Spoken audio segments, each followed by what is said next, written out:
Aujourd'hui, j'ai gâché un rendez-vous par ailleurs Excel en faisant une blague de merde. Hier, j'ai gâché la journée de quelqu'un en essayant d'être un comédien.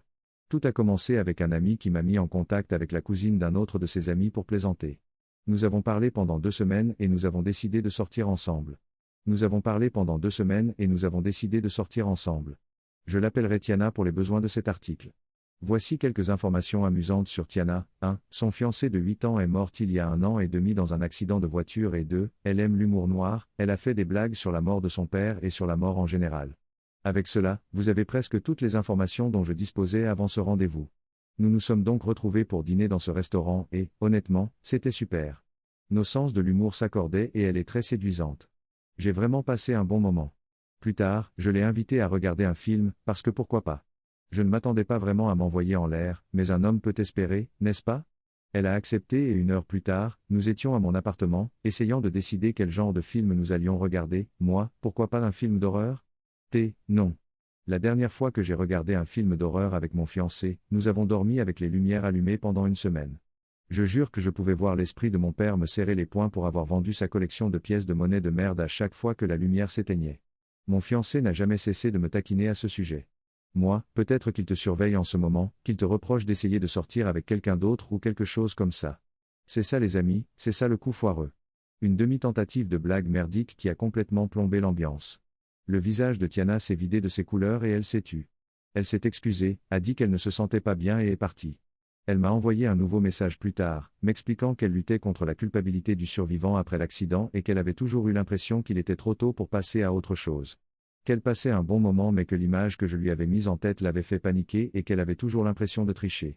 Elle m'a remercié et m'a dit qu'elle n'était pas encore prête à passer à autre chose et que nous devrions cesser de parler.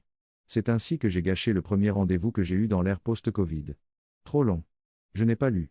J'ai fait une blague de merde sur la fiancée décédée de mon rencard et j'ai gâché un bon rencard.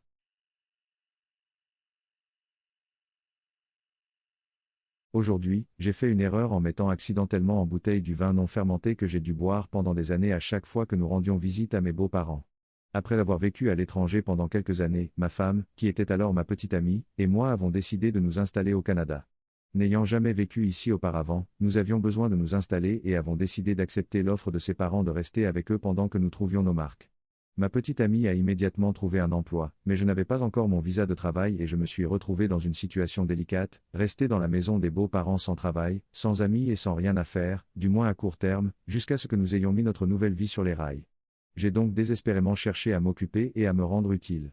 J'ai peint des murs, j'ai tondu des pelouses, j'ai fait la cuisine et, une fois n'est pas coutume, j'ai mis du vin en bouteille. Ils aimaient le vin, ce qui peut devenir un passe-temps coûteux lorsque vous buvez une bouteille par jour, ils ont tous les deux arrêté l'alcool maintenant, Dieu merci. Ayant l'espace et la motivation nécessaires, ils ont décidé de faire leur propre vin. Ils avaient 2 carafes à la fois, à différents stades de préparation, ainsi que tout l'attirail nécessaire à la mise en bouteille, et avaient même fait faire de jolies étiquettes avec leur propre logo et des noms de vin accompagnés de jeux de mots terribles. Ils offraient souvent du vin en cadeau, et ils en ont même fait un lot pour notre mariage, qui s'est avéré très bon. Vous voyez où je veux en venir. Cherchant désespérément quelque chose d'utile à faire, j'ai proposé de mettre le vin en bouteille, car je savais que c'était un travail à faire. N'ayant absolument pas compris les instructions concernant la mise en bouteille, j'ai joyeusement passé un après-midi à mettre en bouteille 6 gallons de vin non fermenté et non terminé à partir de la mauvaise tourie. 29 bouteilles, parce que j'ai pris soin de ne pas embouteiller le sédiment au fond qui aurait dû se retrouver dans la 30e, on ne voudrait pas gâcher le goût, n'est-ce pas? Peu après, nous avons déménagé et je ne les ai pas revus avant Noël, quelques mois plus tard. Que penses-tu du repas d'hier soir? Me demande ma petite amie avec une lueur d'espoir dans les yeux. Et le vin? Elle avait dit à son père que le vin n'était pas l'un de ses meilleurs, il était épouvantable, et il lui a raconté ce qui s'était passé et lui a demandé de ne pas m'en parler parce que j'essayais seulement de l'aider. Qu'il soit béni. Bien sûr, elle n'a pas pu contenir son hilarité et toute l'histoire s'est rapidement répandue. Incrédules, nous avons demandé pourquoi ils buvaient ce vin, ce à quoi ils ont répondu qu'ils ne pouvaient tout simplement pas supporter de jeter 29 bouteilles de vin, même si elles étaient mauvaises. Laissez-moi vous dire que ce vin était horrible, mais bon sang, chaque fois que nous venions en visite pendant des années, ils sortaient une bouteille et nous la buvions tous de force, eux par esprit d'économie, moi par honte, et ma femme en riant aux éclats. Je crois qu'ils ont jeté les dernières bouteilles il y a quelques années, me libérant enfin du verre de la honte et, chose amusante, ils ont complètement arrêté l'alcool aujourd'hui. Trop long. Je n'ai pas lu. J'ai mis en bouteille le mauvais vin en essayant d'être utile, et j'ai passé des années à boire du mauvais vin chaque fois que nous visitions la maison des beaux-parents.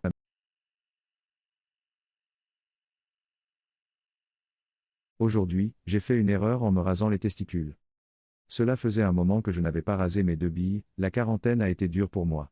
Heureusement, je revois ma femme dans une semaine, relation à distance, il fallait donc que je me rende présentable pour l'achèvement. Je suis allé aux toilettes, je me suis préparé à me raser mais je ne trouvais pas ma crème habituelle. J'en ai trouvé une dans un tiroir avec du menthol. C'est la même chose, non? Faux. J'ai eu mal pendant 10 minutes. J'ai pris une poignée de crème à raser qui fait le clown. Dès que le diable mousseux a touché mes précieux bijoux de famille, tout mon scrotum s'est allumé comme s'il était dans un congélateur.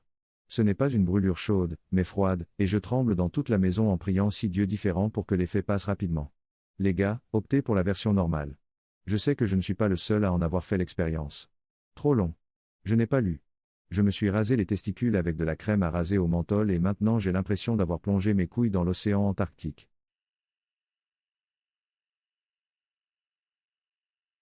Aujourd'hui, j'ai fait une bêtise en ouvrant un préservatif avec mes dents. On m'a dit, à moi, homme de 24 ans, qu'il ne fallait pas ouvrir un préservatif avec la bouche, car on risquait de le couper avec les dents. Cependant, dans le feu de l'action, on veut être sexy et c'est la seule façon, j'y suis parvenu, d'en déballer un d'une main tout en utilisant l'autre à bon escient. Je me suis dit qu'avec la technologie du latex d'aujourd'hui et si je déchire simplement le coin de l'emballage, cela ne devrait pas poser de problème. Je l'ai fait pendant 3 mois, jusqu'à aujourd'hui. Ce qui était un merveilleux petit coup du matin s'est transformé en un terrible début de journée lorsque, à la seconde où j'ai terminé, le bout du préservatif s'est déchiré. Je l'ai senti et je me suis retiré, mais il était trop tard. Ma pauvre fille était terriblement stressée, mais heureusement, elle travaille à domicile. Je lui ai donc apporté un plan B, des macarons et son café préféré. J'espère que ça l'aidera, mais ça a gâché une bonne nuit et ce qui aurait pu être un bon début de journée. Trop long. Je n'ai pas lu. J'ai ouvert un préservatif avec ma bouche et il s'est déchiré quand j'ai joui à l'intérieur d'une fille.